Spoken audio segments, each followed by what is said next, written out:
in Dubai for Cabsat TV 2015, and on the sofa now with me I have David Amodio from Channel 4. David, explain your role at Channel 4. Good to have you back, by the way. Thank you, good to be back. So I'm the digital and creative leader at Channel 4. So I basically sit on the commercial side. I run the commercial digital team, so we monetize all of VOD, all of our VOD offering, and any new developments and our data offering as well. And then the other half of my job is on the creative side, so coming up with new ideas, new commercial innovations to, again, make the channel money, basically. Which is obviously doing, because Channel 4 is a fantastic brand just in the UK on its own. Very innovative. 4OD, the on-demand video service, the first 8 years ago, the first in the world. Yep, first globally, yeah. So you obviously learned some lessons. Yeah, we did, yeah. Yeah, I mean, we've come along, and we've just come out from doing a session on it, and yeah, 8 years ago we had quite a tough job because we had to land a completely new concept that didn't exist previously. So that was quite a steep learning curve. And since then, the numbers have just gone through the roof. So we have 500 million views now on an annual basis. And back then there was a massive interest around it from advertisers, from consumers, but the numbers were quite small. And I think now we've moved to a place where we've suddenly reached this critical mass, and it's now becoming a real central part of our business. So it's now starting to almost drive some of the linear strategy as well, which is quite interesting, I think.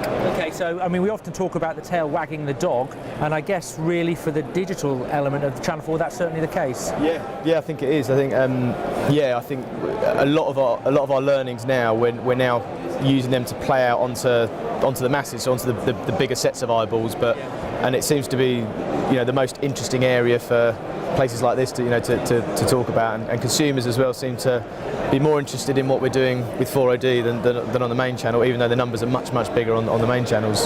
So what advice would you give to anyone in their marketplace that's looking to go down the same route? Because 4OD was the first globally, but by no means now does every broadcaster have the same in place. What lessons of advice would you give? I think just be really, work with the right people, number one, and number two, I think just be careful which platforms you launch on. Make sure that you can monetize correctly the platforms that you can launch on. I mean, we had a really similar strategy to the BBC, which was initially get onto every platform we possibly can. That was our initial kind of, make Channel 4 content available anywhere and everywhere. I think as you become a more mature business, you realise that actually a smaller platform over there that costs you a lot of money to get onto, that you're not monetising correctly, isn't necessarily the right thing to do, and you're almost probably better off investing your time and your efforts in making the platforms you are more efficient. So that would be my one kind of tip to save a bit of unnecessary spend that we've probably made in the past.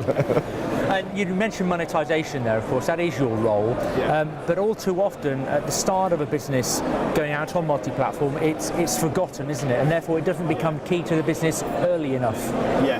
Yeah, I think that's absolutely right. And I think now the commercial team is very much driving a lot of the tech development almost, because initially you just want to get the eyeballs there. You want to get your numbers up, and then you almost worry about the whole Google model. Get them there, and then worry about how you're monetizing after.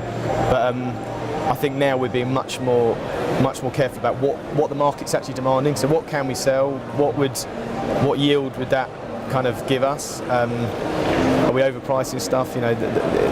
We're much more in tune with that side of it as a business now, I think. And are you seeing a greater consumption thanks to the personalisation, hyper-personalisation of the services you offer?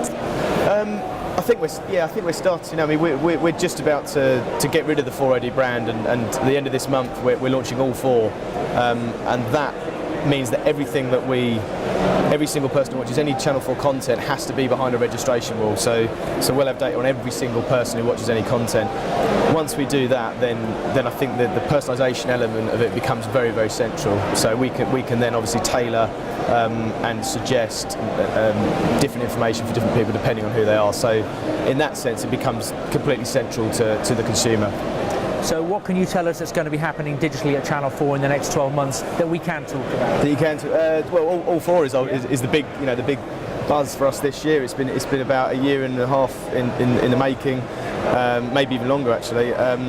So it's going to be really exciting to have a completely new way of navigating for consumers. So it's split into three very distinct phases. So you've got on demand, which sits swipe left to go back in time and see what you've missed.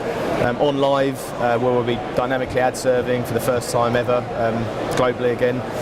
And then swipe forward to on soon, so catch up on, or not catch up on shows, but see which shows are coming up, watch marketing trails, interact with some of the stars of those shows, and do that sort of stuff. So that's very new to us. The other thing that is just about to land, possibly today, I've got to check and make a phone call in a minute and see if it has, is the programmatic side of things. We're launching our own premium supply side platform, so we're the first in Europe to do that as well. Right, exciting times. Yeah, and again using our data, so again a more personalised approach. David, thank you very much, and best of luck with Channel 4 and everything you do.